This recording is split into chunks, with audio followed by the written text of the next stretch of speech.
Welcome to Freeday Friday, where I review the top free-to-play games released on Steam this past week. Starting off is CatAclysm, a short top-down adventure game by DigiPen Studios, a game design college. Although you can beat this game in about 30 minutes or less, I found it to be worth the time, so I suggest you try it. In CatAclysm, you play a human fighting to save the city from an evil cat mob boss. During your adventure, he will send various mechanical enemies at you. These are surprisingly difficult, and you might even actually die a few times while fighting. You have a range of skills to use throughout the adventure, which you will unlock as you progress. There are also secrets to find and unlock, which will reveal a gallery of pictures from the evil cat's life growing up. These are very funny, and I thoroughly enjoyed them, even going back to collect them all. Like many games by DigiPen, the quality and refinement of this game is very smooth and aesthetically pleasing. The controls feel good, and the encounters are designed with little issue. Just be wary to not fall off the platform on the first boss fight. I can see this game being a good game for speedrunners to compete on, as the fights have some really cool tactics and mechanics. In fact, I think I will submit the game to speedrun.com after I post this video.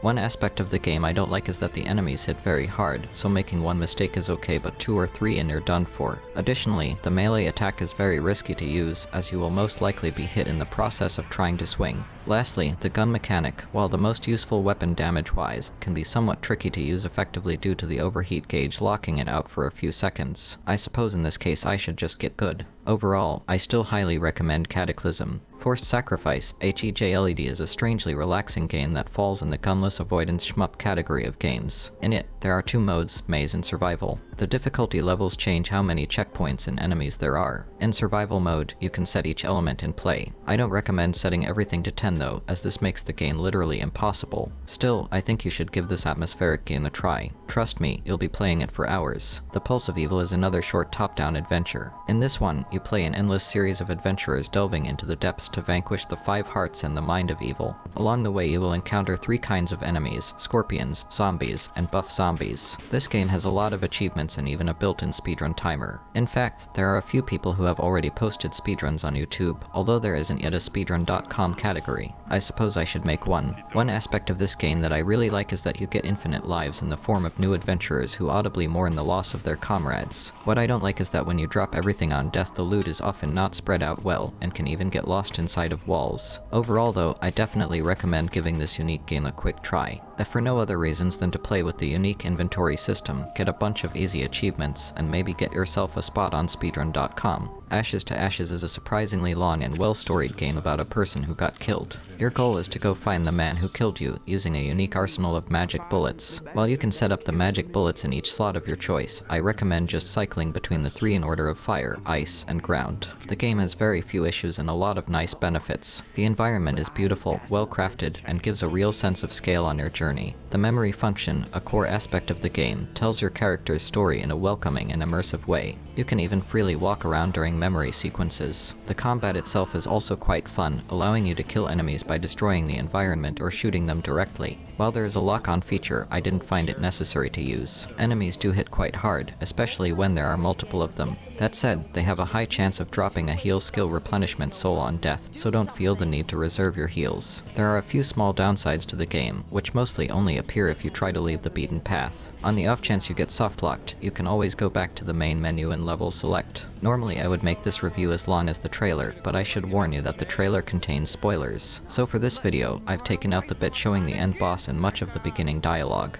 Debug Quest is perhaps the most unique Tetris-like game I have played, and I have tried a lot of them. In this game you control debug assets to get your character through a level where a lot of code is missing. You need to move your character as well as the blocks independently from each other. For this reason, I strongly recommend a controller, as the keyboard controls can be a bit confusing on the mind. A bit like trying to rub your belly and pat your head at the same time. That said, I had a lot of fun trying out the different blocks, figuring out what blocks to definitely not use, and fighting the end boss. Oh yes, there is a boss at the end of every level, and you need to manage avoiding its devastating attacks while placing blocks and collecting the yellow attack tokens to deal damage. The boss mechanics feel a little bit Kaizo at times, so if you struggle with dodging things like I do, this might not be the game for you. Additionally, it's worth noting that customization isn't entirely aesthetic. Some character customization options involve spending data, the game's ability allotment points, on various skills like Auto Vault. There may be other things to spend data on, like health, but I didn't get that far in the game. Despite the fact that I'm bad at this kind of game, I still had fun and recommend giving it a try. PS the trailer for this game is very long, so I have cut it a bit short here. Sorry about that. Check out the full trailer on Steam. Links to all of these games are in the video info. BlasterBeat is the final game on this list with an actual gameplay trailer. This game is a PvP rhythm arena shooter with fast-paced action, customizable music, and a ton of cosmetics. This game should remind you of a mix between Unreal Tournament and Bullets Per Minute, or the more recent Metal Hellsinger. It's early access for now, but the devs are constantly online hosting games. I can see this game easily becoming one of the top indie PvP games on Steam very quickly. As of this video, it already has 126 reviews and a very positive rating.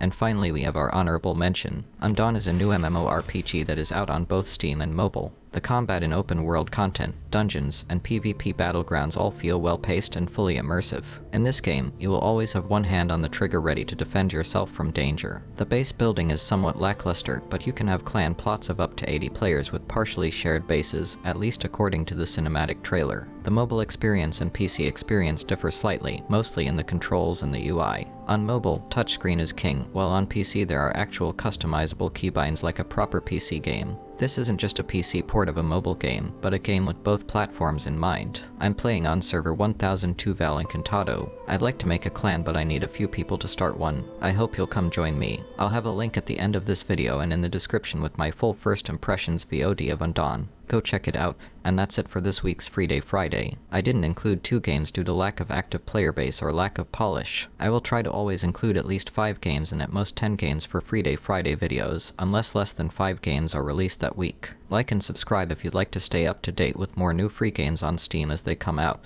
Thank you to my patrons for making these videos possible. That said, I'm switching to Ko-Fi over the next few months to replace Patreon. Thank you also to Script for the personalized overdub tool, making these videos possible despite a verbal disability. Finally, if you'd like to check out any of my streams, I stream almost every day. You can find the links in my Linktree. Also feel free to join the Discord linked in the description. It may look empty at first, but there are a ton of channels once I give you a role. Until next time, this is VasTheFalz signing off.